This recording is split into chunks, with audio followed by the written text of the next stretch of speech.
tá? Então, pessoal, hoje a gente vai começar esse assunto de geografia urbana, tá? E a gente começa a geografia urbana sempre pela industrialização, tá? A gente tem quantos? 14 alunos aqui. Na última aula teve 20, né? O Gabriel falou. É isso? Faça um joinha para mim, por gentileza. Tá bom. Então, da última aula a gente teve 20 alunos, acho que é mais ou menos por aí. Hoje vai ser uns 14, até por ser uma quinta-feira, né? Isso é um pouco mais cedo do que a outra aula. Mas então, né, pessoal? Hoje a gente vai começar esse assunto de geografia urbana. Ela começa, né, com a industrialização. Vocês já tiveram contato? Agora eu peço que quem for falar desmute o microfone. Mas vocês já tiveram algum contato com geografia urbana, com geografia humana, antes até do farol aqui? Sim. Isso, geografia humana, o que eu já passei até agora ali no Classroom, né? Que é geografia urbana, demografia, a gente vai ver globalização também, mais tarde. Chegaram a ter? Eu até tive, só que eu não lembro de nada. Não, beleza, então vamos pra cima deles aqui. Aqui a gente tem quantos alunos na aula agora? 15? Não, 15 sem contar comigo, 14, né? Mas 14 alunos que com certeza vão ser aprovados e vão gabaritar geografia. Eu posso garantir pra vocês, né? Se vocês estudarem, porque estão falando aqui com um bom professor, né? Modéstia à parte. Não, tô brincando, gente.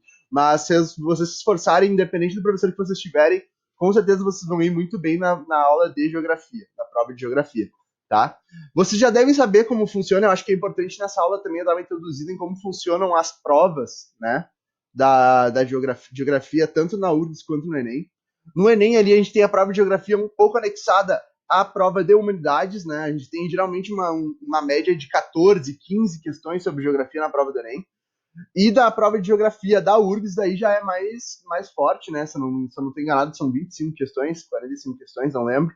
Mas é bastante questão e é bastante questão por de conteúdo. Por exemplo, urbanização, nós temos 5 questões que caem sobre urbanização, demografia 4.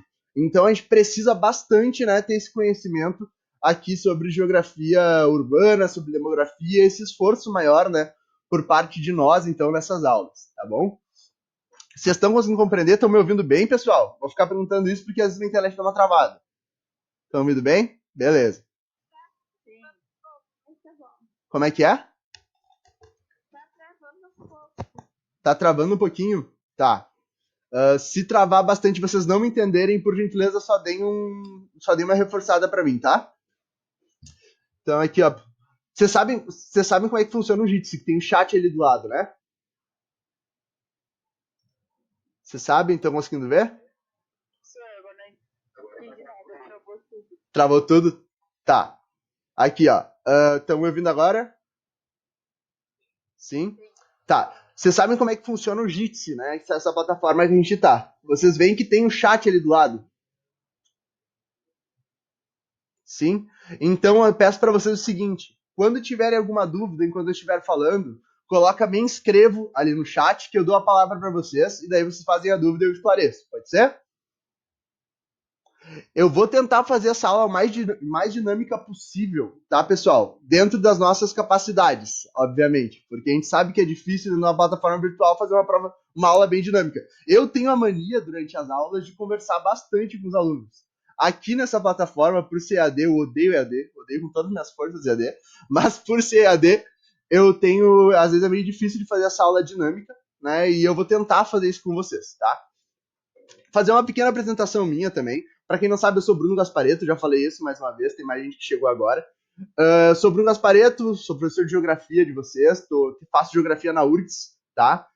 Tenho bastante conhecimento sobre plataformas digitais e AD, principalmente. Já sou coordenador de outro curso popular em Gravataí, não em Cachoeirinha, que é o Emancipa, tá? Então eu já tenho bastante conhecimento nessa área, espero contribuir bastante com vocês e com a aprovação de vocês no vestibular, tá bom? Vamos tocar o conteúdo então, pessoal. Estamos 5 minutos já um pouco atrasado? Vamos então. Partiu. Então, a gente vai começar hoje com industrialização, tá? O que é industrialização, pessoal? Industrialização é o processo onde começa o processo de urbanização aqui no nosso país, né, e no mundo inteiro. A gente tem uma expectativa que é importante dizer isso, tá? Aqui no Jitsi não tem como usar slide, mas eu vou tentar falar um pouco, contribuir um pouco mais com os slides e esclarecer as dúvidas de vocês através de conversa, tá? Mas a gente tem no mundo inteiro, na história do mundo, uma população que era rural e se torna urbana. E eu vou dar um exemplo bem importante para vocês: os nômades, lá na pré-história. Vocês lembram quem eram os nômades? Lembram? Os nômades nada mais eram do que populações rurais. Por que rurais? Porque eles faziam agricultura, eles caçavam. E a alimentação deles era através de todas essas questões de caçar animais, de fazer plantio de diversas coisas, né, de migrar de um lugar para outro, onde tinha terra fértil, onde tinha rio próximo. Isso é tudo característica de uma sociedade rural, porém, né, com toda aquela diferença de que não tinha lugar fixo, eles estavam migrando de um lugar para outro. Então a população do planeta Terra, ela começa sendo rural, né? Até ali o Egito tem mais características de população urbana. Por quê? Porque tinha uma aglomeração maior de pessoas, porque tinha tudo isso. Então a gente começa, né, na população mundial, majoritariamente, primeiramente, ela era rural, né?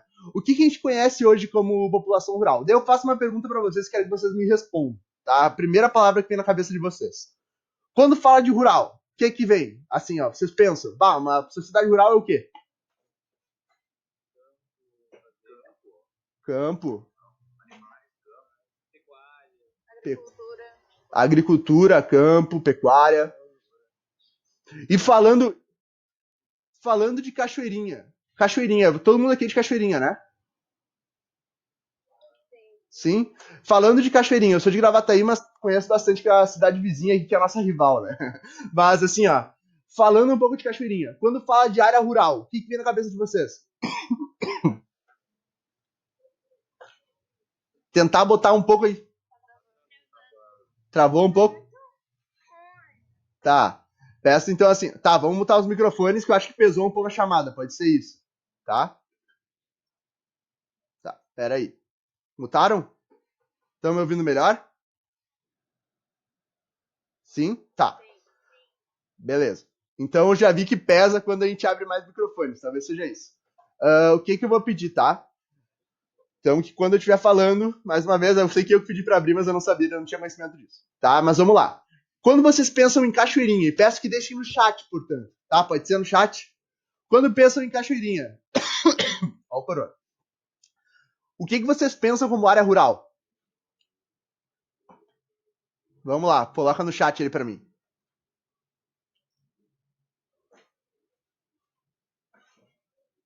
Mato do Júlio. Uma boa, tá em pauta o Mato do Júlio, né? Quem mais? Irga. O que é Irga, gente? Não conheço Irga. Vamos lá. Casa do Leite, área sem indústria. Isso aí. Então a gente tem ali, né? Vocês podem ver que Cachoeirinha tem uma fama fora da cidade de ser uma cidade, gente, onde não tem muita. Como é que eu vou dizer? Não tem muita área rural. Por quê? Porque todo mundo pensa que Cachoeirinha é só uma faixa, né? Que é só aquela estrada bem ali que é a ligação entre Gravataí e Porto Alegre, que não é verdade. Cachoeirinha tem uma área bem extensa, tanto rural quanto urbana, né? Mas as pessoas acabam não conhecendo. Cachoeirinha, nas áreas mais periféricas da cidade, a gente tem ali, até no Canarinho, por exemplo, dá para chamar do Canarinho de área rural em Cachoeirinha, tá? A gente pode ver o Mato do Júlio, que é uma área incrível. Ali, ó, Instituto Rio Grande do Sul. Isso aí, muito bom, Leonardo. Isso aí mesmo. A gente tem, então, essa área rural em Cachoeirinha muito grande nas áreas periféricas da cidade. E é importante que a gente coloque. Agora tem pauta o Mato do Júlio, porque o governo Mick Breyer quer tirar o mato, né? Mas o que rola? Ali realmente é uma área rural e é uma área de preservação ambiental. Porém, não tem muita gente que reside no Mato do Júlio, né? Vocês estão de acordo comigo nesse aspecto. Tem ali algumas pessoas que já viveram ali ou que moram próximos, mas por ser uma área de preservação ambiental, as pessoas não poderiam morar no Mato do Júlio, tá bom? É importante que a gente saiba disso também. Mas é sim uma área rural por ser área de campo, tá? Área de agricultura é área rural, tudo isso é tudo área rural, tá bom? Daí aqui vocês vão perguntar, mas prof, falando de Porto Alegre, qual é a maior área rural da região metropolitana? É Viamão. Viamão tem uma área rural extensa demais, tá bom? Muito grande mesmo. A gente tem Viamão com essa área rural extensa, a gente tem Morungava em Gravataí. Quem já foi para Morungava? Vocês já foram? Quem conhece Morungava sabe que é um bairro ali que até agrega um pouco de cachoeirinha, que é bem extenso, tá? Bem extenso mesmo, é tudo área rural, onde as pessoas vivem, fazem ali agricultura familiar, isso, sítio, agricultura familiar, tudo isso é englobado dentro da área rural de Cachoeirinha. Por que eu tô falando disso, gente? Porque até a década de 40, recebi mais uma mensagem aqui, vamos ver, Viamão é 2/3 rural, isso aí, Viamão é 2/3 rural, é muito grande mesmo, né? Muito grande mesmo ali, aquela parte de Viamão. Inclusive, as indústrias ali de Viamão ficam, a grande maioria, na parte rural, né? A gente tem o exemplo da Ambev em Viamão, que ela fica numa área rural da cidade. Quem não conhece a Ambev, ali a fábrica de cervejas e outras bebidas ali dentro de Viamão, ela é sim fica ali na área rural, né? Mas por que eu tô falando isso? Porque a gente vê que a gente tem muito pouco conhecimento sobre a área rural, né? E que a área rural, até a década de 50 no Brasil, e é importante que a gente fale disso, era majoritária a população rural no Brasil. Ou seja, as pessoas viviam mais no campo do que na cidade. Daí vocês vão lembrar daquela tia de vocês, da mãe de vocês, da avó de vocês, do avô de vocês, que morava no campo e que tem mais de 5 filhos, mais de 6 filhos. Todo mundo aqui tem um exemplo disso, né? De que ou tem 6 irmãos, ou tem 6 filhos, ou enfim, a gente todos tem. Por que, gente, que isso não se repete? Por que isso não se repete na cidade? Vocês conseguem imaginar o porquê? Vamos lá.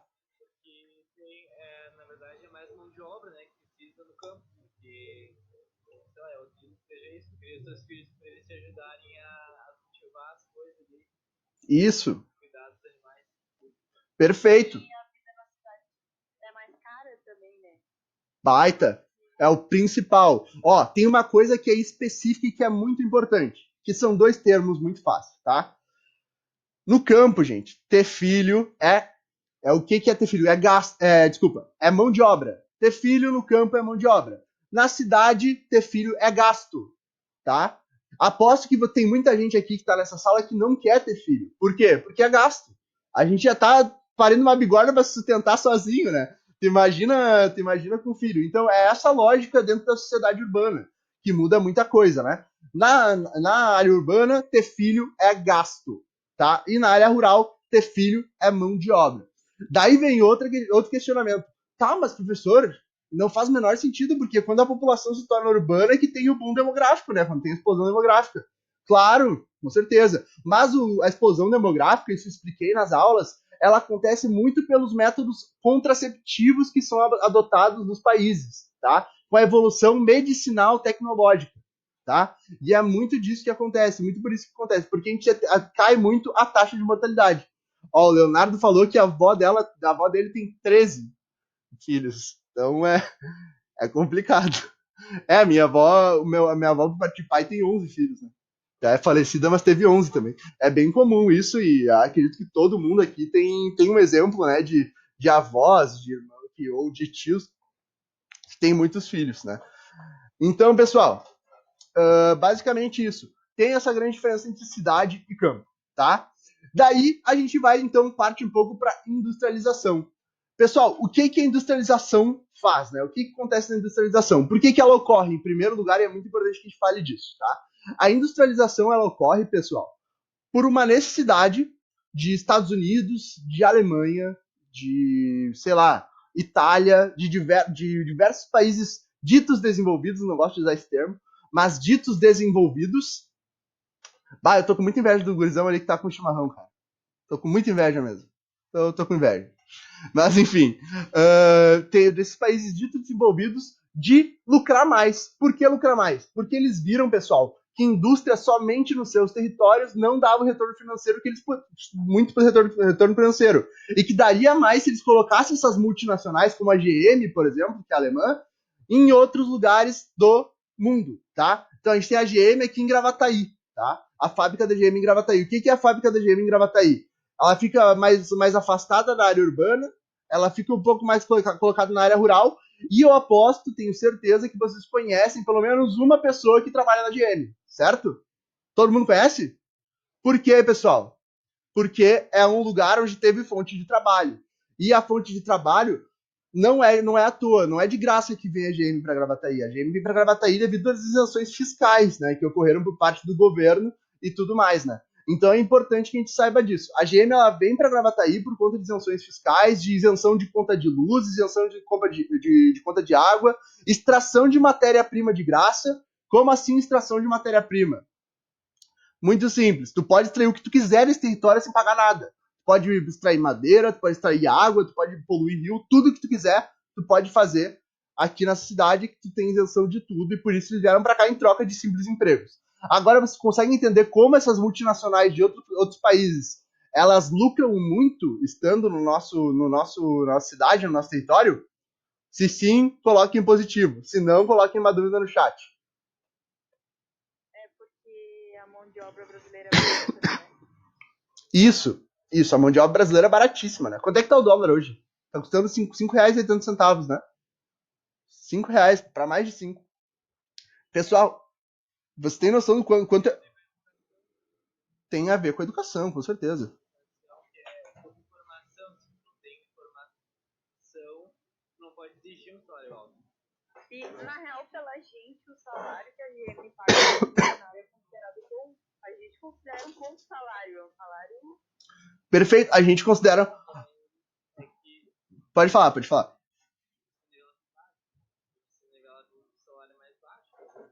Perfeito. E agora eu peço para vocês uma coisa muito simples, né? Mas assim, ó, pensem, tá, quanto é que ganha o chamado peão na GM? Eu não gosto muito desse termo porque é até meio pejorativo, né? Mas quanto é que ganha o cara ali que trabalha na produção na GM, tá? Ele ganha, pessoal, em torno de R$1.400, mais auxílios, etc. Mas o que é R$1.400 transferido pro dólar hoje? Entendeu?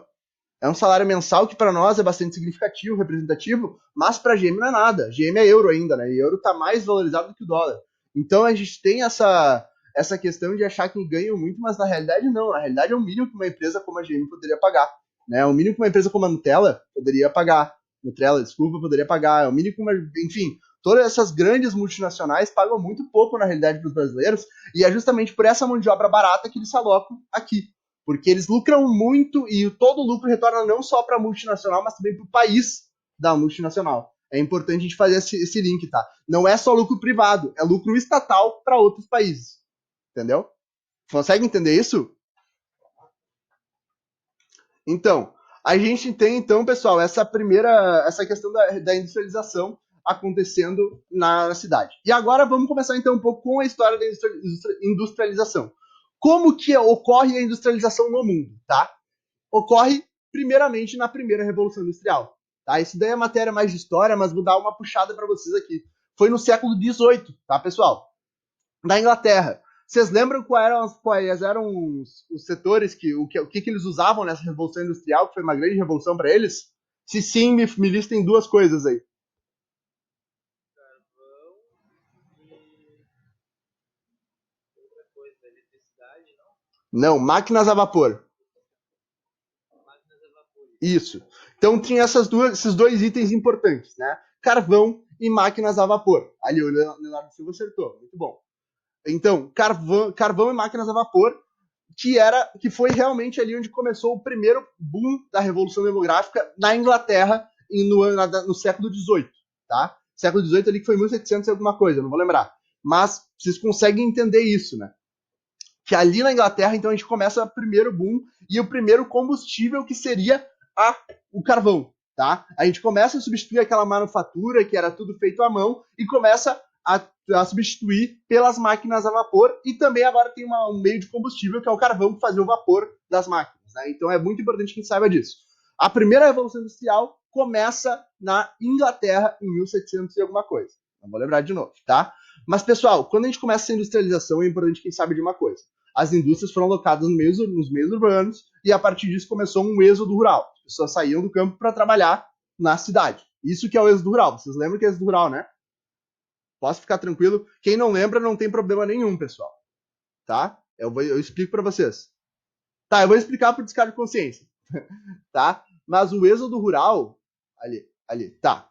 O êxodo rural, ele é o movimento das pessoas saindo do campo para residir na cidade, tá? Que foi o que aconteceu na Inglaterra em 1780, com a primeira Revolução Industrial, e só foi acontecer no Brasil na década de 50.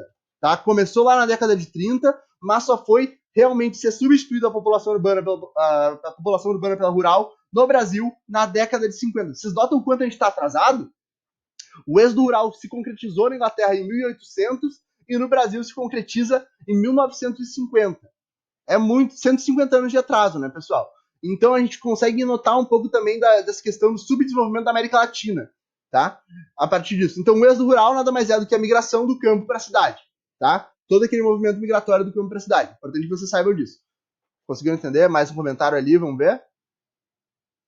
Até por causa da imigração. Perfeito, também tem a questão da imigração, né? Quem é que falou ali? Deixa eu ver. O Johan falou. Também tem a questão da imigração. Tem muito a ver, mas não tem tanto, né? Dá para se dizer que a imigração ali, principalmente dos italianos aqui para o nosso território, dos alemães para o nosso território, influenciaram. Mas não foi só isso. Foi muito por conta da industrialização por parte de outras multinacionais que vieram de outros países, tá? Enquanto a Inglaterra estava se industrializando, o Brasil estava servindo Portugal. Perfeito. É isso aí. O Leonardo falou com perfeição o que ocorreu. O Brasil ainda servia a Portugal, enquanto a Inglaterra ainda tinha, né? Estava se tornando completamente uma grande potência econômica. Tanto que o Brasil teve uma dívida com a Inglaterra até 2000, até o governo Lula agora. E isso vinha desde a separação do Brasil de Portugal, né? Da emancipação. Então é muito absurdo. Assim. Então vamos ver ali, tá? Então essa primeira Revolução Industrial acho que ficou bem compreendido por vocês, né, pessoal? Deu para entender aí? Sim? Beleza. Então a gente tem agora uma segunda Revolução Industrial, que foi no século XIX e teve grande participação dos outros países europeus. Tá bom, pessoal? Quem são os outros países europeus? França, principalmente a França, tá bom? O que mais? Ali a Itália teve uma grande participação.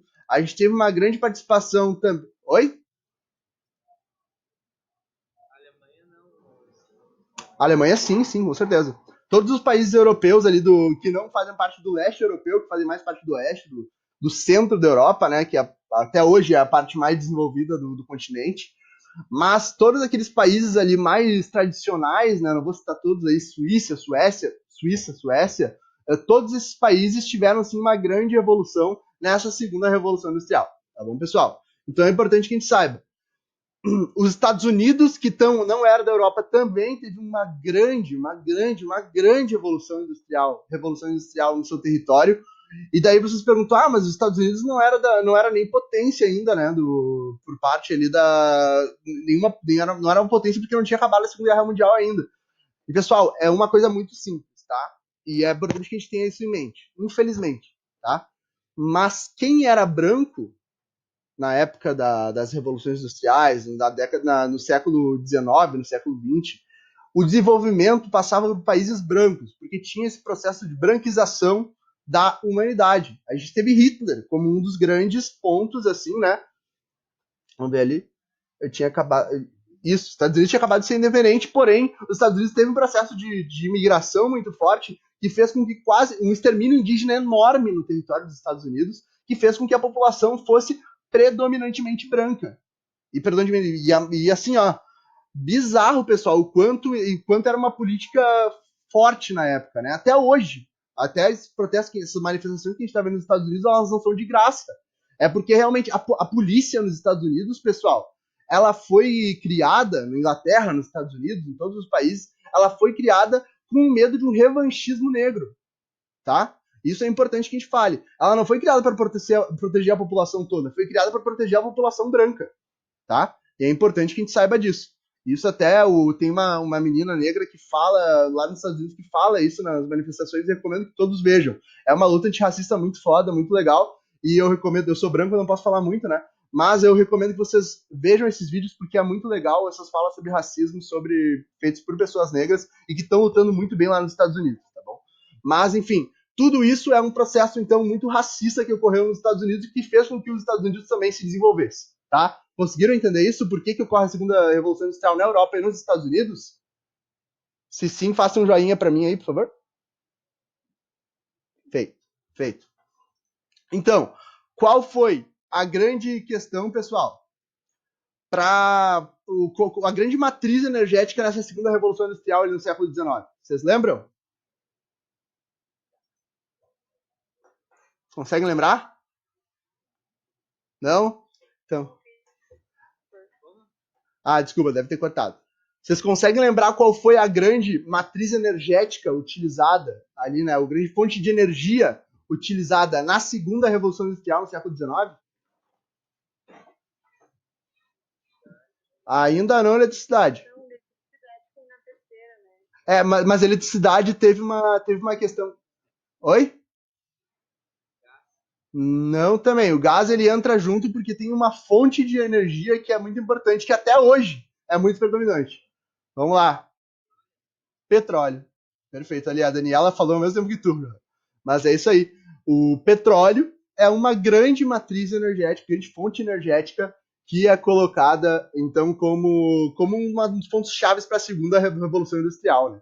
A gente tem, pessoal, um grande início, né, na segunda revolução industrial do Fordismo. O que era o Fordismo? Era uma produção de carros em linha de montagem. Vocês devem lembrar muito, já devem ter visto na escola, tá careca de saber, do filme do Charlie Chaplin. Vocês lembram Tempos Modernos? Ele pega, ele começa a fazer assim, daí a mão dele fica naquela reprodução mecânica e tal. É um filme muito bom, recomendo que quem não viu assista, mas que fala muito sobre essa questão da linha de montagem do Fordismo, da fábrica da Ford, teve Toyotismo também, né? Todas essas linhas de produção, e é importante que vocês vejam, porque é bem interessante para entender até esse processo da segunda revolução industrial, tá bom? Então, tudo que para nós é muito antigo, já naquela época era novo demais, e fez uma revolução, literalmente, industrial em todos os países ditos desenvolvidos, tá? Então, pessoal, vamos continuar. Conseguiram entender essa parte da segunda revolução? Sim? Ótimo, ótimo. Então, pessoal, tô indo muito rápido. Vocês acham que eu tô indo? Tá de boa? Tá bom, é tranquilo. Tranquilo, então. Fico feliz. Vamos continuar, então.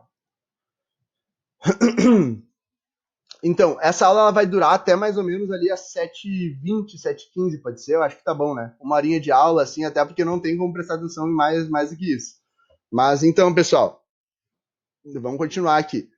A segunda revolução industrial, então, foi essa, e a terceira, que foi entre o século XX e continua até hoje, no século XXI, tá? Que ela acontece nos Estados Unidos, na Europa Ocidental, novamente, nesses dois locais, e tem três países novos que a gente precisa muito se lembrar deles, tá? Primeiro, isso aqui é o mais importante de todos, a China, tá? Por que a China? Pessoal, em 1970, a população chinesa comia gafanhoto, tá? E não comia gafanhoto porque era uma culinária típica na época. Não, comia porque não tinha dinheiro. Era muita população para pouco dinheiro para eles, né? Então, até aí vem a lei do filho único, toda aquela questão que foi abolida em 2013, mas tudo isso começa, bem na realidade, lá nessa época, né, chinesa, então, lá em 1970, e eles começam a desenvolver industrialmente, né, eles começam a se desenvolver em 2013. Em 2013, ali, 2013, 2004, 2005, desse século 20, 21, então, final do século 20, início do século 21, a China começa a se desenvolver muito. E através disso, então, eles começam a ter um processo de revolução industrial muito forte. Outro país muito importante, o Japão. Tá? O Japão, um país pequeno ali, né? Muito pequeno. Fica falando de geografia, fica entre três placas tectônicas. Por isso que tem muito tsunami, muito terremoto, né? O tempo todo lá tem terremoto. Tem até um sistema que eles já tem pronto para quando tem terremoto se esconder e tal. Então até material de construção é diferente. Então o Japão começa a ter essa revolução industrial também nessa época, tá bom? Outro país que é muito importante, Coreia do Sul, tá? Coreia do Sul tem essa evolução muito grande também nesse ponto, tá bom, pessoal? E ali o Johan quer falar? O Johan levantou a mão ali.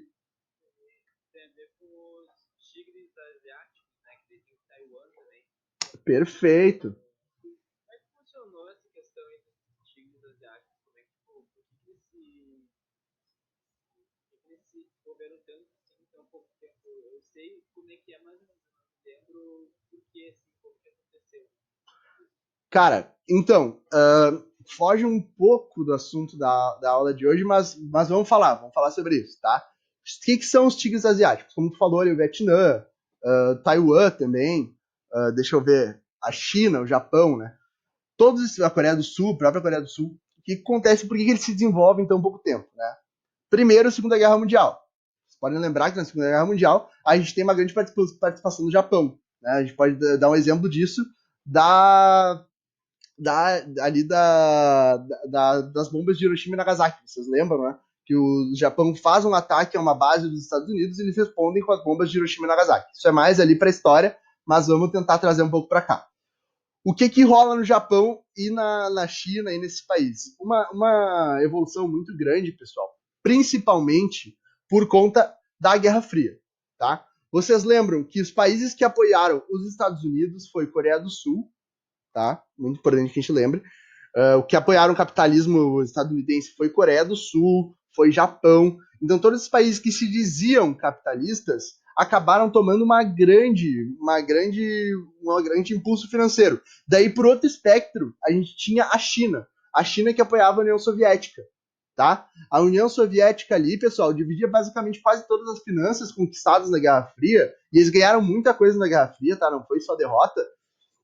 Os Estados Unidos passa à frente ali no finalzinho, mas também tem essa questão da União Soviética, que teve muita tecnologia produzida dentro da China, assim como os Estados Unidos teve muita tecnologia produzida dentro do Japão e da Coreia do Sul. Desculpa. Tiveram toda essa evolução tratada, então, né, da Guerra Fria por conta do que pagava tanto a União Soviética, que era a maior potência da época, tanto os Estados Unidos, que também era a maior potência da época, que era aquela grande divisão, né? Porque os países tinham que pagar centro de pesquisas em outros países para que isso ocorresse. Conseguiram entender tranquilo isso? É basicamente isso que ocorre. Então, isso financiava tanto ali naquela questão mais da China por parte da União Soviética, da Coreia do Norte por parte da União Soviética. Não é à toa que a Coreia do Norte tem uma bomba nuclear e o Brasil não tem. É porque a Coreia do Norte teve que desenvolver uma bomba nuclear para caso de desse merda lá na União Soviética. Eles também desenvolveram várias, mas a Coreia do Norte também tem essa bomba, né, produzida. O próprio Vietnã tem uma bomba nuclear, né, pessoal? O Vietnã é um país que a gente sabe que o desenvolvimento é muito parecido com o do Brasil, não é muito grande. Mas é importante que a gente saiba disso, né? Então foi isso, basicamente um patrocínio por parte dos países mais fortes financeiramente, né? Isso. A Índia também tem, a Índia teve um grande apoiou bastante os Estados Unidos, né? Então a Índia também tem. Tudo isso ocorreu por conta do avanço tecnológico produzido por guerras, né? E por possível pessoal, tinha uma coisa que era muito foda na época, tá? Que era vai dar merda, a gente só não sabe quando. Tá? Vai dar uma merda enorme. A gente não sabe se vai ser agora em 1970, se vai ser em 1940, não sabemos. Mas vai dar uma merda muito grande. Então tem que estar todo mundo produzindo para que, caso dê merda, a gente consiga ganhar a guerra. É basicamente isso. Tá? Então a gente tinha esses aliados muito por conta daquela questão de. Como é que eu vou dizer? Mais de precaução. Tá? É importante que a gente fale isso. É realmente a precaução que estava todo mundo cagado, precisava fazer alguma coisa. Tá bom? Mas aí, então, esses tigres asiáticos, eles se desenvolvem bastante por conta disso. Resolvi tua dúvida, Johan? Sim? Perfeito. Tá bom. Então, a gente teve essa terceira revolução industrial, que ela permanece até hoje, né? Que a gente tem uma grande explosão da globalização, pessoal. O que a gente está vivendo hoje com a internet, a gente vai estar podendo dar aula para vocês nessa plataforma, ela ocorre muito por conta da globalização. Se não fosse todos os avanços tecnológicos, a gente não teria esse meio de comunicação. Aliás, se não fosse a Segunda Guerra Mundial, a gente não teria esse meio de comunicação. O que é uma merda, né? Literalmente uma merda. A gente vê que a sociedade ela se desenvolve por conta da necessidade de uma guerra, o que é muito triste, muito decepcionante, né? Mas realmente, se não fosse essas questões históricas, a gente não estaria tendo esse contato aqui meio que cibernético, né? Então, a gente tem essa área, a área da biotecnologia também, novas áreas de pesquisas, né? As universidades como grandes campos de pesquisa, a gente tem a URGS, pessoal. Teve uma matéria da URGS que saiu até na BBC, né? Agora, ontem, a gente pode falar isso, né? Ontem, aqui no Rio Grande do Sul, do lado em Porto Alegre, do lado de Cachoeirinha, a gente viu a URGS produzindo uma matéria, um centro de pesquisa que foi alvo de pesquisas até lá em Oxford, na Inglaterra. Vocês estão sabendo o que tá rolando em Oxford, né? Estão sabendo? Não? Em Oxford, pessoal, está rolando o primeiro teste de vacina muito forte dentro pro Covid-19 dentro aqui do mundo, tá? O Oxford da Inglaterra está na terceira fase de testes da vacina e eles estão fazendo agora testagem em massa. Lógico, é muito inicial, ainda não é certo que vai funcionar, não tem nem... Eles disseram... Eu acho que 300 brasileiros vão testar a vacina. 5 mil. Essa aí. 2 mil, viu? Não, é 5 mil brasileiros. 5 mil. São 10 mil testagens do mundo inteiro, tá? E como o Brasil hoje é o epicentro do vírus, a gente vai ter 5 mil vacinas. Tá? Posso estar enganado. Essa situação aqui vai ter vacina, programando para ter vacina no final do ano. Não, já começou o teste agora. Agora já tá. Tudo bem, mas tipo assim, os Estados Unidos estava nessa perspectiva de ter a vacina até o final do ano. Tudo bem, Olha, não, Oxford da Inglaterra. Oxford na Inglaterra é outro estudo, é outro campo. Vocês devem tá vendo que os Estados Unidos rompeu com a OMS. Né? Vocês estão ligados nisso. Tanto o Brasil quanto os Estados Unidos romperam com a OMS. Então. O que rola, né, pessoal? É que tem vários testes rolando. O que pode acontecer? Um teste que já deu certo, que já não deu certo no Reino Unido, por exemplo, ali naquela região da Europa, pode estar sendo repetido tanto no Brasil quanto nos Estados Unidos, ou seja, uma grande perda de tempo, né? E isso pode estar acontecendo. Os Estados Unidos têm a perspectiva de que eles consigam a cura até o final do ano, mas o que rola realmente é que uma cura demora no mínimo 2 anos e meio para ser produzida, né? Ou seja, a gente tem muito tempo dessa muca ainda que a gente está passando, né? Mas também, lógico, com isso eu estou falando de gripe espanhola, das outras pandemias que a gente teve. Mas é muito importante que a gente saiba que a gente tem uma pesquisa muito foda rolando em Oxford que pode tentar ter essa primeira perspectiva de cura, né? Tem 10 mil vacinas que já estão sendo amostradas. Lógico, ainda é muito inicial, tá engatinhando, vai ser amostrado agora, mas não é certo. Então a gente ainda há esperança, né? Pera aí que mandaram um comentário ali. O Ronaldo. Caiu só aqui comigo? Tá todo mundo me ouvindo?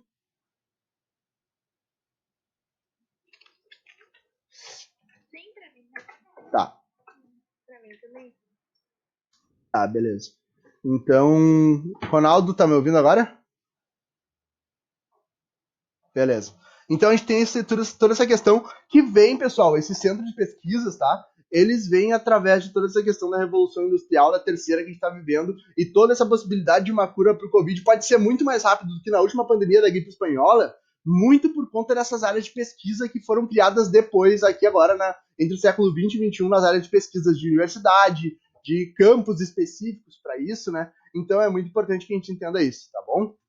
Conseguiram entender isso, pessoal? Terceira guerra tá tranquilo? Sim. Terceira revolução industrial. Não teve terceira guerra.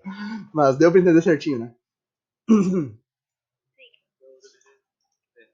Deu pra entender, beleza. Então, pessoal, vocês têm alguma dúvida até agora no que tá rolando? Assim, querem trocar uma ideia? Vamos fazer um debate sobre o assunto, o que vocês acham? Conversar um pouco sobre. Eu acho legal que também vocês interajam bastante, tá? Então, pessoal, em primeiro lugar, eu acho que a gente pode até passar um pouco agora para a industrialização do Brasil, já que a gente está falando, tá vendo toda essa questão de Covid-19, né? Mas eu quero que vocês saibam uma coisa que é muito importante aqui. A década de 30, ela foi muito importante para o Brasil na questão da Revolução Industrial, porque foi quando o Brasil começa uma industrialização formal, tá? E reparem que a década de 30 é um ano depois da crise de 29 nos Estados Unidos. Ou seja, a Revolução Industrial vem para cá justamente por uma demanda dos Estados Unidos, né? Isso é importante que a gente entenda, tá? Diga. O Brasil ele continuou um pouco mais forte por causa do café, ele continuava exportando. Né? Perfeito. Não era um processo de industrialização do café. Não era. Era ainda o setor primário da economia, que isso a gente vai falar mais tarde, né? Para quem não sabe, a gente tem 3 setores da economia. Oi? Mas ele ainda dava dinheiro. Dava bastante dinheiro, mas era agricultura. Era diferente, tá? Olha só, a gente tem 3 setores da economia, é importante que a gente saiba disso. Tá todo mundo me ouvindo? Beleza. 3 setores da economia. Vocês lembram disso do ensino médio com certeza, mas eu vou repetir. Primeiro, agricultura e pecuária, tá? Produção no campo. Isso é o setor primário da economia. O Brasil, até a década de 30, era um país que predominava o setor primário da economia, pessoal. Tá bom?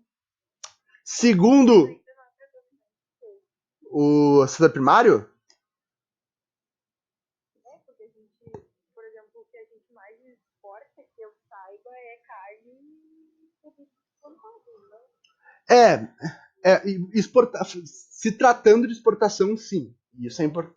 É só, principalmente soja, perfeito. Se tratando de exportação, sim, tá, pessoal? É importante isso, é muito massa essa consideração. Quem é que falou? Foi, não tá aparecendo teu nome aqui pra mim, mas assim, ó, pode falar teu nome, por gentileza? Tu que falou sobre isso. Teu nome, por gentileza? Que não tá aparecendo aqui pra mim? Milene? Tá bom. Isso que é Milene, eu vou perguntar o nome de todo mundo pra não ficar falando, porque aqui pra mim tem pessoas que aparecem só como fellow dister. Eu não sei o que é fellow dister. Nem falo inglês. Mas aqui, ó, pessoal.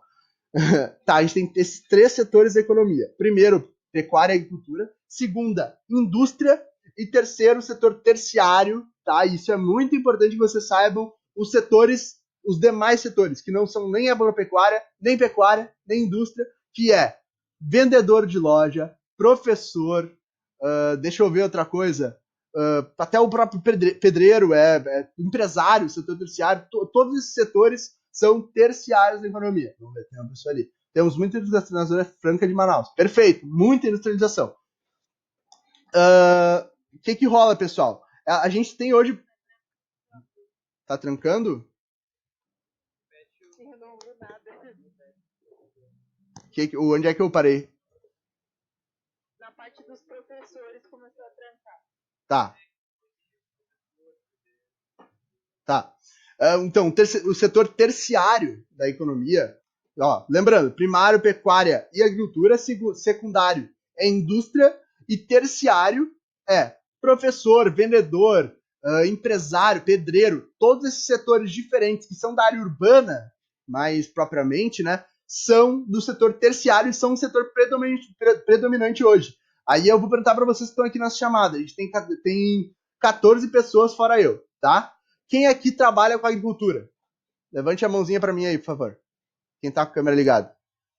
Alguém trabalha com agricultura? Não? Tá. Indústria. Quem aí trabalha com indústria? Ó, tem a colega ali, deixa eu ver se parece o nome dela para mim. A Irga. Perfeito. A Irga então trabalha com indústria. Mais alguém? Não? Tá, perfeito. Quem aqui, pessoal, trabalha com comércio? Ó, 1, 2. Quem mais? Tá. Aqui, então a gente tem aqui 4 pessoas com a câmera ligada, tá? Pode falar que o setor terciário... Isso aí, perfeito. O Leonardo falou um bagulho certo. O terciário é a prestação de serviço, né? Todo contratante, ele é realmente do setor terciário. O vendedor, por exemplo, prestador de serviço. Muito bom, o Leonardo falou certo. Tá? Mas, enfim, vocês podem ver que, por exemplo, os pais de vocês, muito provavelmente, eles trabalham com o setor do comércio, com esse setor de prestação de serviços, talvez até professor, igual eu, né? Mas todo mundo que trabalha, então, nesse setor de prestação de serviços são do setor terciário, e por isso, somente por isso, é o setor predominante em questão de geração de empregos aqui no Brasil, tá? E a tendência, a gente tem uma inflação muito grande, uma grande evolução nesse aspecto aqui no setor terciário da economia no Brasil e no mundo. Já tem, né? Tem muito pouca gente para trabalhar em indústria e na agricultura. E na agricultura tem pouco até por conta da substituição de humanos por máquinas. Né? Muito importante que isso seja esclarecido. Mas a gente tem, então, muito pouco material humano dentro da agricultura e também dentro desse setor secundário da indústria. Tá bom, pessoal? Mas daí também, lógico, o que o Brasil mais exporta são questões produzidas dentro do setor primário da economia, e isso com certeza daí a colega tá certa. Tá bom? Deu para entender? Por causa da questão climática que o Brasil exporta ou tem a ver com alguma outra história? Então, cara, na realidade, o que ocorre? Tá? O sistema de exportação aqui no Brasil, e não só no Brasil, quando a gente fala de Brasil, a gente esquece de uma coisa que a gente precisa muito. Peraí que eu tô recebendo um negócio aqui rapidinho. Só vou tirar o celular. Tá. Que a gente exporta muito, é por conta da América Latina como um todo, não só do Brasil, tá? Então lembre-se de uma coisa, o Brasil exporta, mas o Brasil só exporta junto com a América Latina. É justamente aí que surgem os blocos econômicos, por exemplo, o Mercosul, tá? O Brasil pode exportar alguns produtos, né, algumas coisas, porém o Brasil só exporta junto com a América Latina inteira. Vou dar um exemplo para vocês. Aqui no Brasil a gente produz os carros, tá? Mas para os carros serem produzidos, a gente precisa que alguém produza as rodas dos carros. Quem produz as rodas dos carros é a Pirelli. A Pirelli tem fábrica no Brasil, mas também tem fábrica na Argentina, tá? E a Argentina, que a gente tem aqui, é o segundo país mais industrializado da América Latina, tá? Então a gente tem ali na Argentina uma grande evolução nesse aspecto, e a gente também tem que alguém que produza os parafusos, né? Quem é que fica com os parafusos? Um paísinho pequeno, Uruguai. Daí a gente começa a ter um raciocínio mais nesse nível, né? Os carros que a gente produz aqui, por exemplo, é assim que funciona. O exemplo de carro, mas serve para tudo, né? Semente tem que ser produzida em outro lugar, por exemplo.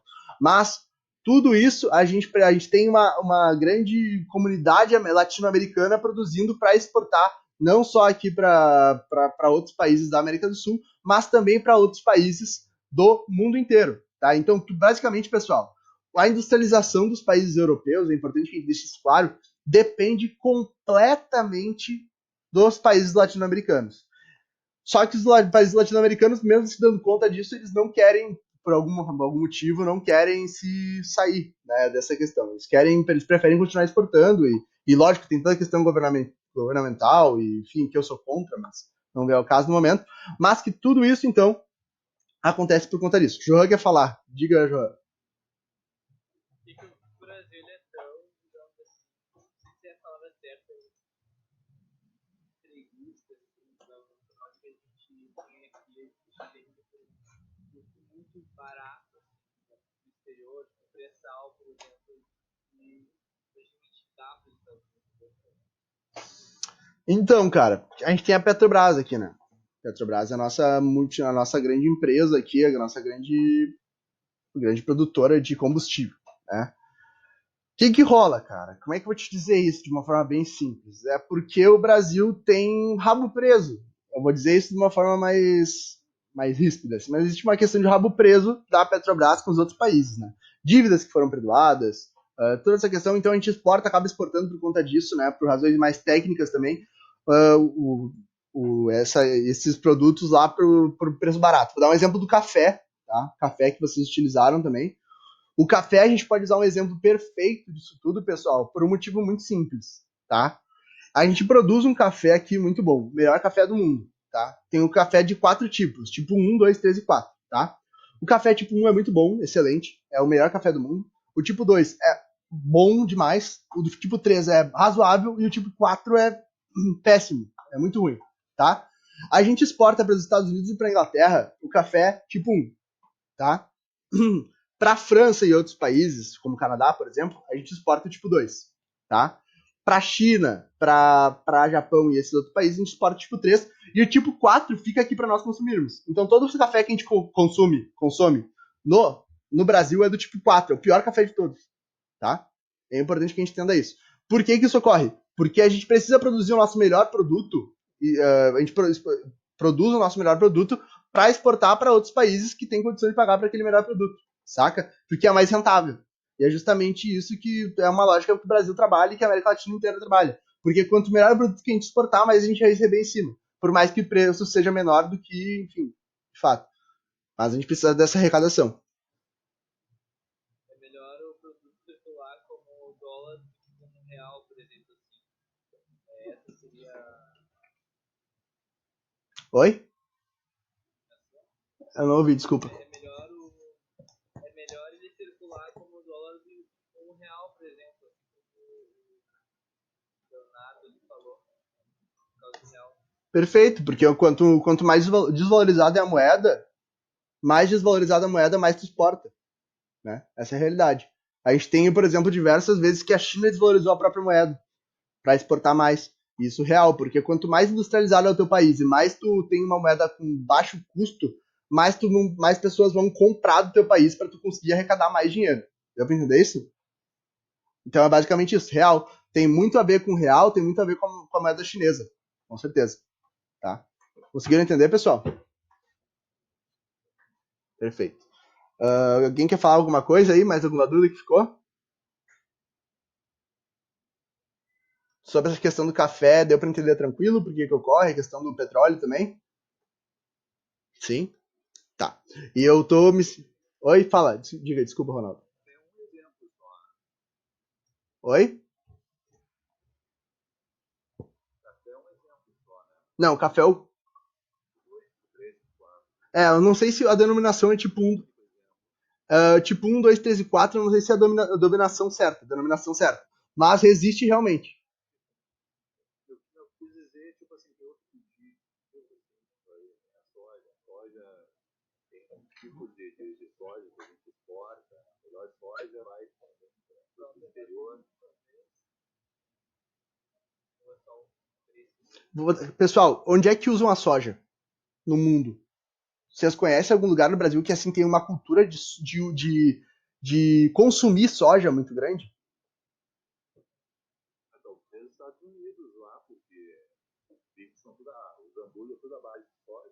Então vocês notaram uma coisa? Que a gente produz em massa aqui no Rio Grande do Sul muita soja. Muita soja. Tá?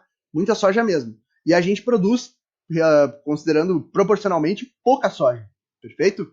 Porém, China e Estados Unidos consomem muita soja. Muita soja. Então a gente tem todo um sistema de produção aqui no Rio Grande do Sul que é feito para exportar. Conseguiram entender? Que aqui a gente não consome nada, não fica praticamente nada pro território brasileiro. A gente exporta tudo. E é essa lógica que a gente tem que entender. Porque, tá, então por que eles consomem a área de... Ali a Daniela fala área de pecuária, o Leonardo falou que com o real desvalorizado fica mais barato deles comprarem de nós, é isso aí mesmo, Leonardo. E é basicamente isso, pessoal. A gente tem que entender essa questão. Por que a gente produz tanta soja se a gente não consome tanto? É para exportar, tá bom? E é importante que a gente saiba, né? Até o próprio arroz que a gente produz aqui, a gente fica, né, com mais questão. É o setor que utiliza a soja. É, perfeito, a gente utiliza bastante soja no setor pecuário, Daniela, isso é verdade. Porém, a gente não utiliza tanto quanto os outros países. A gente utiliza muito pouco proporcionalmente comparado aos países. Por exemplo, a carne de soja, tá? É um produto muito vendido nos Estados Unidos, muito vendido na China e muito vendido no Japão, principalmente, tá? Mas aqui no Brasil, a gente praticamente não consome a carne de soja, né? E isso é um exemplo muito grande. Lógico que a gente produz ali, a gente utiliza muito no setor pecuário, porém é muito mais produzido e é muito mais consumido nos outros países do mundo e não no Brasil. Não é uma cultura nossa soja, né? Só a produção de soja que é uma cultura mesmo. Conseguiram entender? Ótimo.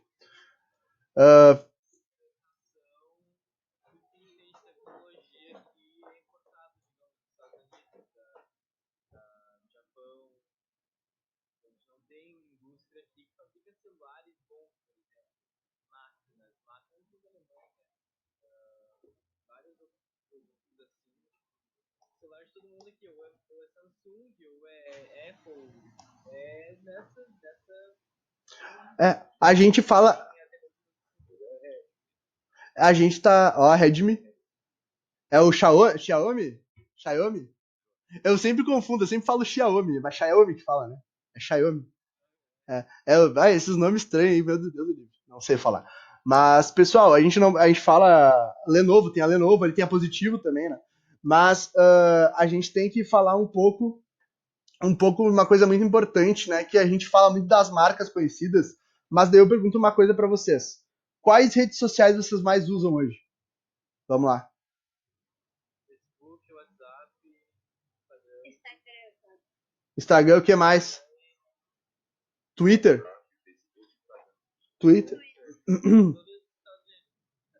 Ó, 4 então, redes sociais, né? Me diz uma coisa, alguma foi criada no Brasil? Não? E os donos dessas redes sociais são ricos ou não? todos do mesmo dono, né? Perfeito, mas mas não começaram, não é? O Snap, por exemplo, foi criado por uma pessoa, o Mark Zuckerberg conseguiu ia comprar o Snap e eles não quiseram vender, eles criaram um Snap dentro do Instagram. É um exemplo. É tudo questão empreendedora. Faliram o Snap por conta de uma criação de uma nova do Snap dentro do Instagram, né? Então existe tudo isso que é bem importante que a gente entenda, tá, pessoal? que as marcas, a gente fala aqui de questão de exportar, a gente exporta muito alimento, mas do que a gente recebe em troca com prêmio de compensação são essas questões, né? A gente pode interagir com uma pessoa dos Estados Unidos dando um clique, entendeu? E isso é muito importante até para a compreensão da terceira revolução industrial. Tá? Toda a produção de tecnologia, até digital que a gente tem, de rede social, foi infelizmente criada nos outros países. E tem uma coisa que eu quero deixar bem claro: eu não sou a favor de nada do que eu estou dizendo. Tá? Eu estou só expondo a realidade para vocês. Por mim, o Brasil teria uma indústria própria, teria uma indústria brasileira, onde a gente exportaria muito, mas também ficaria com o melhor para nós. Eu gostaria muito que a gente tivesse a gasolina barata, por exemplo, né? A mais barata do mundo. Eu gostaria muito de tudo isso, mas infelizmente não é o que acontece. Infelizmente, hoje o Brasil é um cachorrinho dos outros países, né? Dos países ditos desenvolvidos. Sim, comprando gás da Bolívia, perfeito. A gente compra não só gás, produz gás aqui. Cara, é que assim, ó, tem um sistema que é muito importante que a gente entenda, tá? Que o Brasil, primeiramente, o Brasil tá para os outros países da América do Sul, assim como os Estados Unidos está para o Brasil. Deu para entender? O Brasil aqui na América do Sul é o grande centro urbano. É o grande centro, tanto industrial quanto urbano, tá? E é importante que a gente entenda isso. O Brasil aqui por mais que seja um país ainda em desenvolvimento, é o país mais desenvolvido da América do Sul. Isso é um fato, tá? Ele compete com a Argentina, mas a nossa moeda é a mais valorizada, mas enfim, todas essas questões influenciam muito, né, dentro da América do Sul. E outra questão, a síndrome do vira-lata do Brasil, ela não é apenas... O Brasil, pessoal, vou dar um exemplo para vocês disso daqui, daí já vai fugir um pouco, tá? Mas é bem importante para que vocês compreendam, tá? Nos Estados Unidos, todo brasileiro quer ser estadunidense. Já notaram isso, né? Todo brasileiro quer ser estadunidense, em qualquer lugar, as marcas de roupa que a gente usa. E tem uma grande questão. Você já... Desculpa, o que tu disseste? Depende. Eu, por exemplo, eu não queria, eu quero... Oi? O sonho americano. É.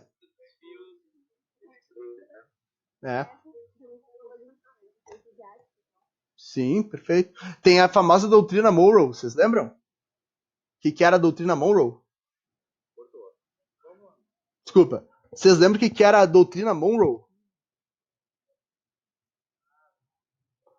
Ó, pessoal, mutem os microfones que deu aquele negócio por causa do microfone de novo. Ó, vamos lá. O que era a doutrina Monroe?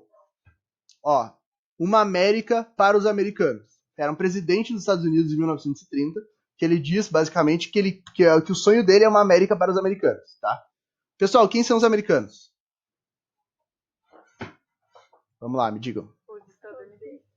Vivem na América, mas os estadunidenses Ó, perfeito. é porque ninguém fala estadunidense, falam americanos, que seria os Estados Unidos. Que orgulho, meus amores. Que orgulho, é isso aí mesmo, tá? O que é essa porra dessa doutrina Monroe, pessoal? Desculpa o palavrão aí, tá?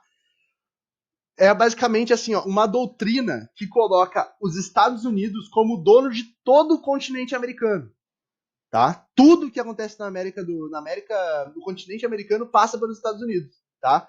Tanto que aqui, quando a gente se refere à América do Sul e México ali, né, chamam a gente de latino-americanos, tá? Não nos chamam de americanos de fato, porque os americanos são os estadunidenses, o que não é verdade. Aqui, ó, deixa eu ver. Johan, onde é que tu nasceu?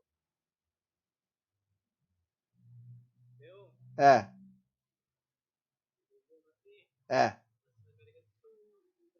Tá, qual cidade? Porto Alegre. Tá, isso te impede de ser americano?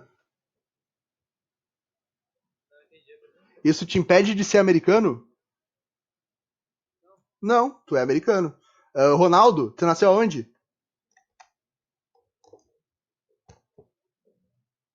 Tá mutado. Cachoeirinha? Isso te impede de ser americano, Ronaldo? Porto Alegre. Tá, mas isso te impede de ser americano?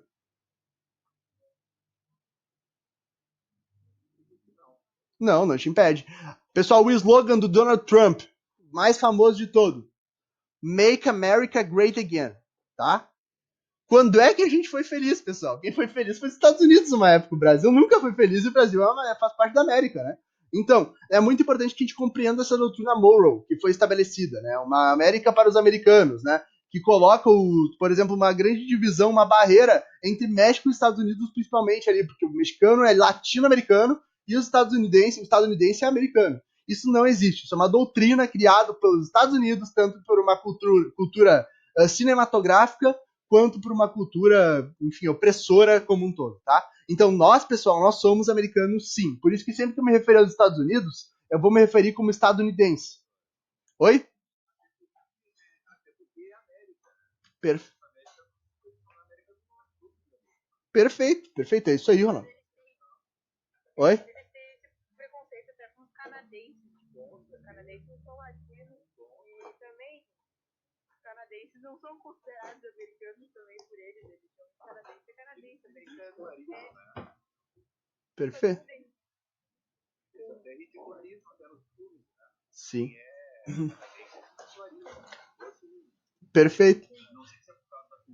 Na verdade, os Estados Unidos têm um grande preconceito com todo mundo que tá na volta, né? Porque os mexicanos, eles têm um grande preconceito e com os canadenses também. Perfeito, pessoal, perfeito. Então, assim, o que a gente pode...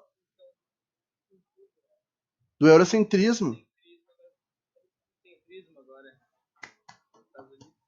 É, perfeito. A Duda Bento perguntou ali no chat se é correto falar americano do norte.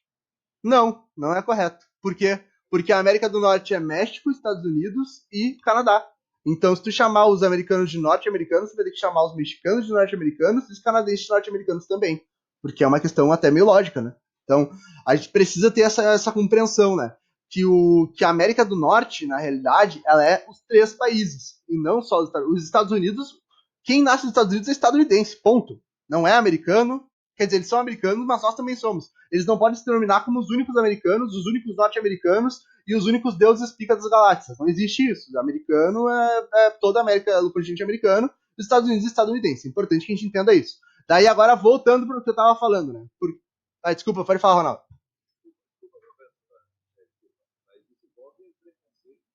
Porra, completamente. Completamente. Por exemplo, a gente tem uma cultura aqui nos Estados Unidos, a gente tem uma... cara, é muito massa essa onda de processo que a gente tá passando, cara. É muito foda, é muito massa mesmo.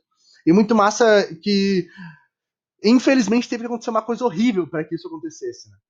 Vocês viram tudo que aconteceu lá com o excesso da polícia estadunidense, né? Com um homem preto, né? Lá nos Estados Unidos. Vocês viram? Acho que tá todo mundo tá ligado. Isso, pessoal, é importante que todas as manifestações que ocorreram nos últimos anos, que foram relevantes, tá? A gente fala do ele não. Quem é que foi o protagonista do ele não? Foi as mulheres. Foram as mulheres. As mulheres são oprimidas desde a Idade Média, entendeu?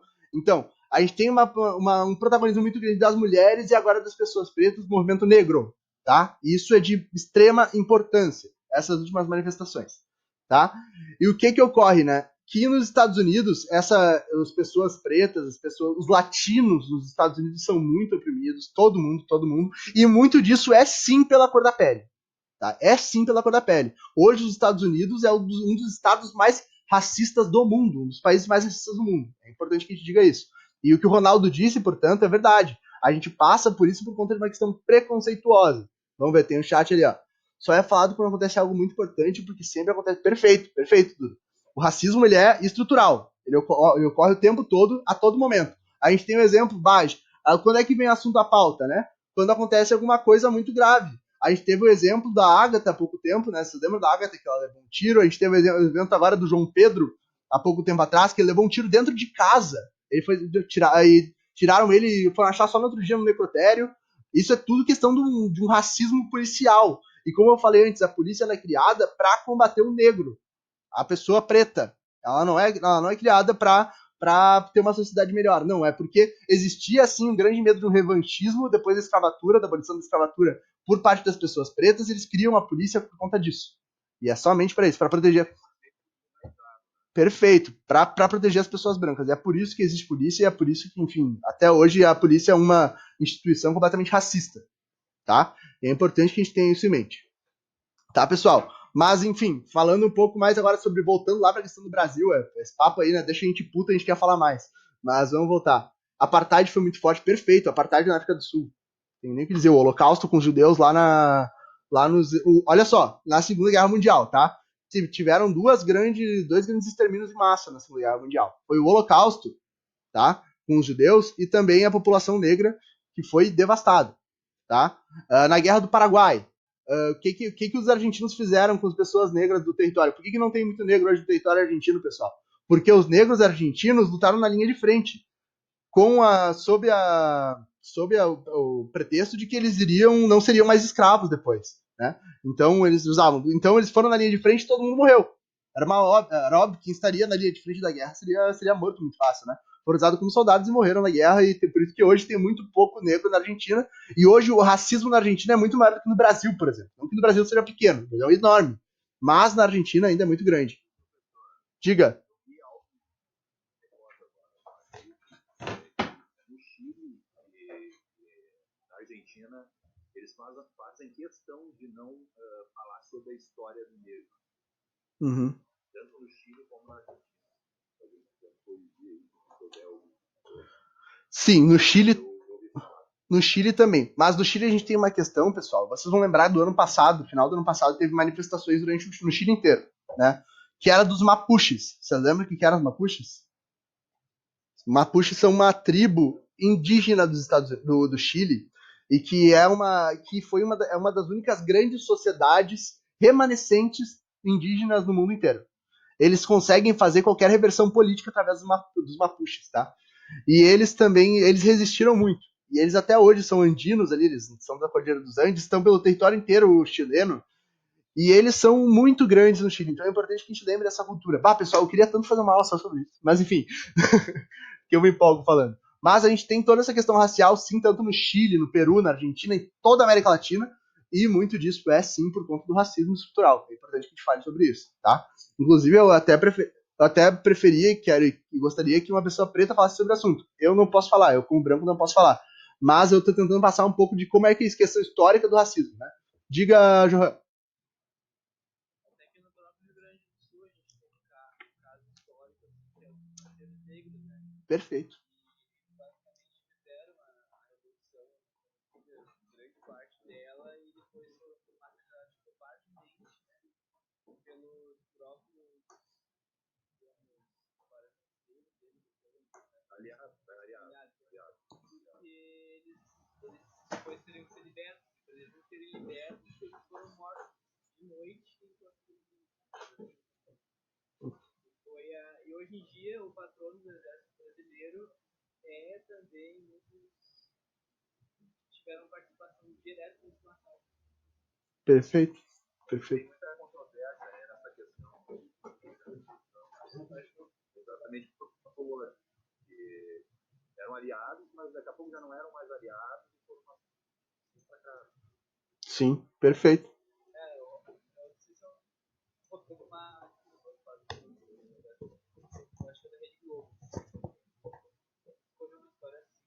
Sim. Pois é, pessoal, essa questão é bem real, é muito importante que vocês saibam disso, né? Que o Brasil tem uma história racista enorme. O Rio Grande do Sul, então, é o estado que eu vou dizer assim, com toda certeza, é o estado mais racista do Brasil hoje. Não tem como comparar com os outros. Aliás, olha só, quando eu falo de de racismo no Rio Grande do Sul, o que vocês lembram? Caso de racismo no Rio Grande do Sul, quero falar o primeiro caso. Vamos lá. Separa-se do Brasil, o que mais?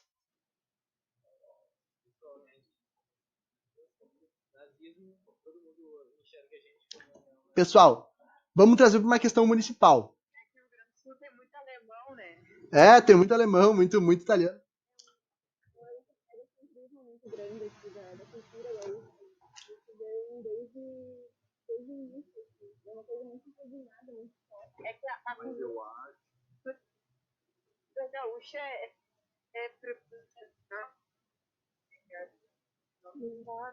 Pessoal, peraí que travou tudo para mim aqui. Eu não... Aqui tem alemão, tem italiano, aqui tem pessoal da fronteira de uruguaio. Então tem muita mescla de culturas. Perfeito. Ó, uma coisa importante que a gente tem que entender, tá? Por que que existe por que vem muito italiano para cá, uma imigração enorme dos italianos, dos alemães, dos polacos, de todos. Por que tem uma imigração tão grande para o Brasil? Vamos lá. Quem me responde essa?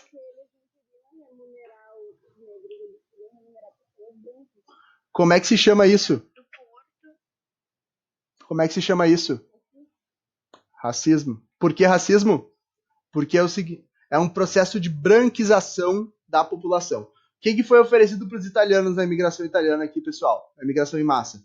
Foi oferecido latifúndios. O que são latifúndios? O que até hoje são terras, né? Que estão lá muitas vezes sem ser utilizadas. Elas são pertencentes a brancos, descendentes ou de alemães ou italianos. Por quê? Porque passaram de geração em geração e foram oferecidas essas terras para italianos virem para cá e morarem aqui, residirem aqui.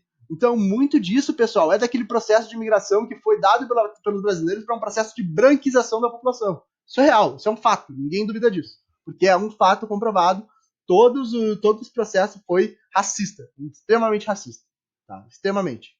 Vamos ver, a Daniela falou ali, acho que começou com a forma de colonizar o sul com os migrantes. Terras, perfeito, isso aí. Porque foi quando aboliram a escravidão e não... Ah, desculpa. Estão ouvindo melhor agora? Sim? Tá.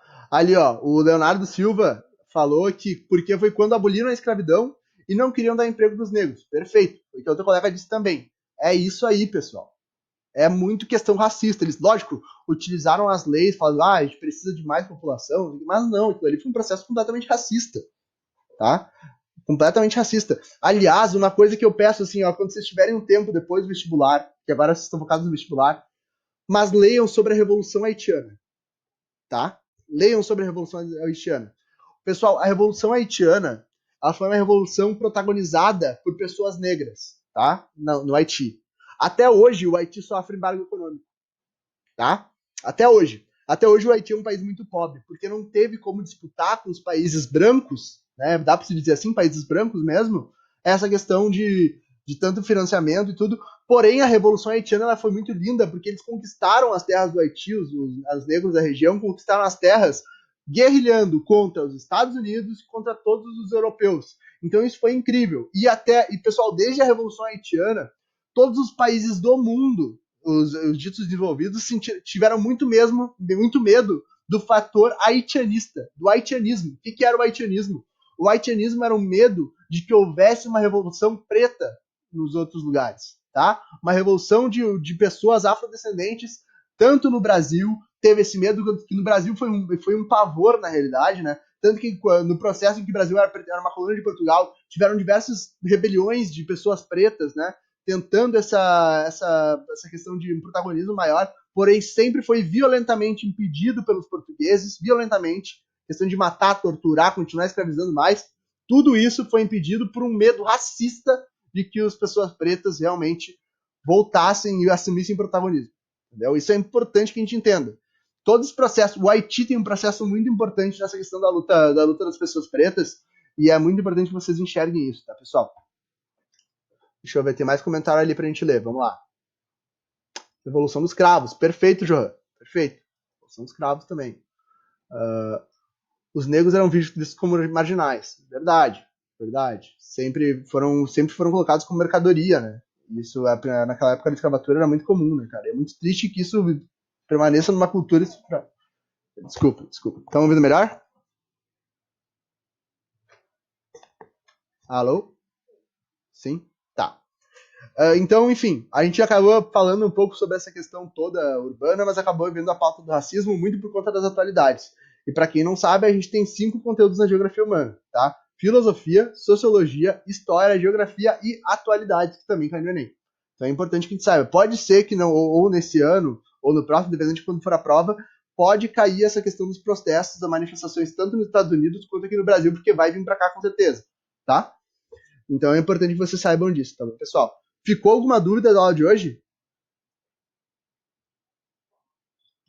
Não. Vocês gostaram da aula, pessoal? Sim. Sim. Vocês não vão falar de mim pelas costas aí? Não, mas assim, ó, pessoal, sério mesmo, eu fico muito feliz de estar tendo esse contato com vocês aqui no Jitsi, porque pra mim é a melhor coisa que tem, cara, porque eu não aguentava mais gravar videoaula. Pra mim é a coisa mais insuportável do mundo gravar videoaula, sinceramente. Odeio, odeio, odeio, tá? Então, então assim, pra mim, eu sinto muita falta da sala de aula e do contato, de perguntar pros alunos, de ser respondido, de me chamar e tudo. Isso é pra mim a melhor aula possível, é ter a interação com os alunos. Então, a videoaula pra mim é muito deprimente gravar, porque eu fico errando a gravação, tenho que voltar, daí a porra do meu cachorro late, eu tenho que gravar tudo de novo. Mas, enfim, é uma coisa que realmente a gente tem que eu fico muito feliz de estar tendo esse contato com vocês. Peço perdão pela minha internet, que muitas vezes travou. Normal, completamente normal. A Vivo aqui, você sabe muito bem como é que a Vivo funciona, é uma bosta mesmo. Mas é isso, pessoal. Tá bom pra vocês? Podemos encerrar a aula? Sim? Podemos? Tá. Qualquer dúvida que vocês tiverem sobre a aula de hoje, me chamem lá e eu vou upar ela no Classroom, tá? Essa aula aqui vai ser upada no Classroom. Então, qualquer dúvida que vocês tenham, por favor, me chamem e perguntem, tá bom?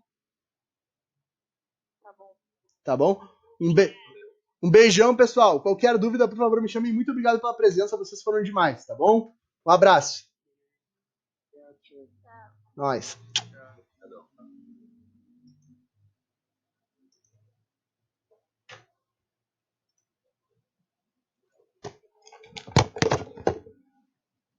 Oi, mãe.